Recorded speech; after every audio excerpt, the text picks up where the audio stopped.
Hey, hey Sharon. Welcome to my country. By the way, I'm Saito. You know what? In every free time that I have, I'm learning to speak in English fluently.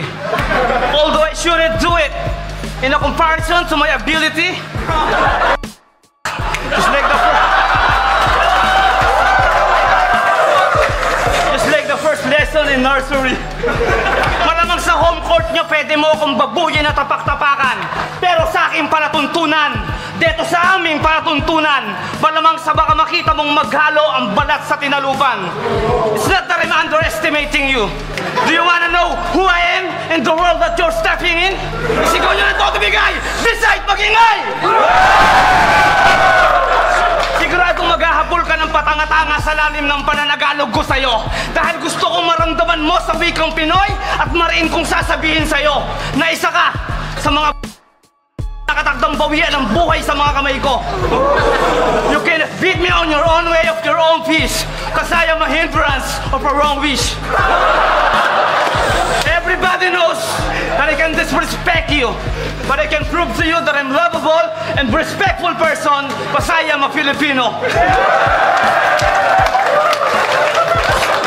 Pero pag hindi ko napigilan, gagawa ko ng bagong palatuntunan. Kikidnapin ko nanay mo, itatayo ko ng bagong bahay para piso lang yung tambay. Tapos may bonus na 2 oras yung mga senior citizen na tatay. Quiet. And after that, listen. And after that, I'm gonna fuck your beautiful sister. Hey, listen. I'm gonna fuck your beautiful sister. If she's gonna ask me, Saito, what is this? This is a brand new Philippine roller coaster.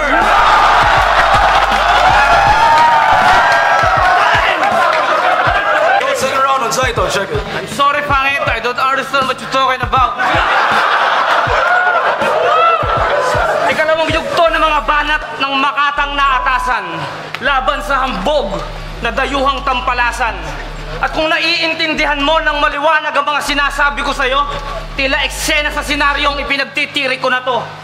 Gaya ng mga letra kong pinahiran ng mga tatapang na kamandag na parang nakita mo yung sarili sa sulok na parang na nakabalagbag. Pansamantalang, isasawalang pwersa ko ang galit at magtitiis kahit nabatid kong kaharap ko ang isa sa mga lahi ng manyakis. P***, naman baho na putok mo. Putang ina, dadayo lang ng Pinas, akala mo pokpok yung mga babae.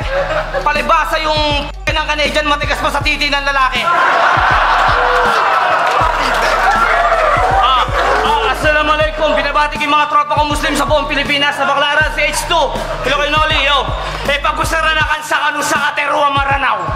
May abuno ka maratay buntan. Gusto mo paglabas mo putol na ulo mo? Pero hindi.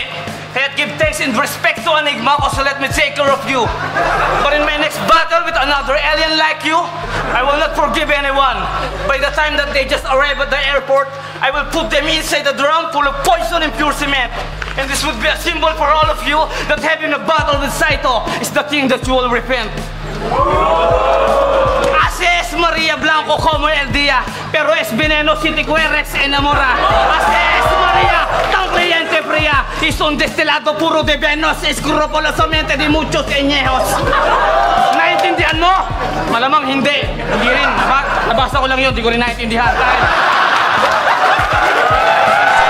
Ang dami mong pinagsasabi, lintik ka, hindi ko naman naintindihan. Ngawa ka na ngawa, para kang tagubundok, ang sarap mo lang tadyakan. O nam, nagkalasterupam. Kaya't kung nga maamuam ti pinagsablian, noon niya, isyakin si ka. You look like the kid in the can of Alaska. Hey! Listen, real talk. Based on my own investigation, your whole family have different mental disorders. Your father is a collection of a mosquito with an extraordinary powers. And you know what? The sister of your mother with her daughter, together with her grandmother, that is old school snatcher, pounder, fucking insane mental hospital dancer. They also head of a scary group of Mega Blaster mental hospital dancer. And published an article on the tabloid newspaper saying it's them who discovered the strength and the gadgets of the Super Power Ranger.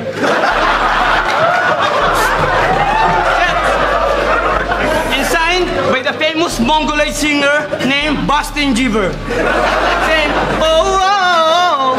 oh, oh. Esperis bongbong, baraping pangpong, esperis kongkong, baraging ganjong, esperis pong garabing champo kinigaring pangpong. Oh, okay lang ano, buhay ka pa, mistisong hilaw, dating negrong nabanlian ng kumukulong panis na lugaw, pero kahit kupal ka, ikaw pa rin ang pinakaswerte sa lahat. Ipagpasalamat mong pinatulang ka ng isa sa mga hinirang na alamat. Bagamat, ang mga tangahanga mo, taga-subaybay ko'y napakalayo ng agwat. Nakasampung libro na ako na binasa habang ikaw ay nasa unang pagbuklat. Wait, before I end up this battle, there's one more thing I wanna say to you and to all the rappers of Canada. It's a big pleasure for me to meet one of our brothers in this culture. Peace, I love you, Canada.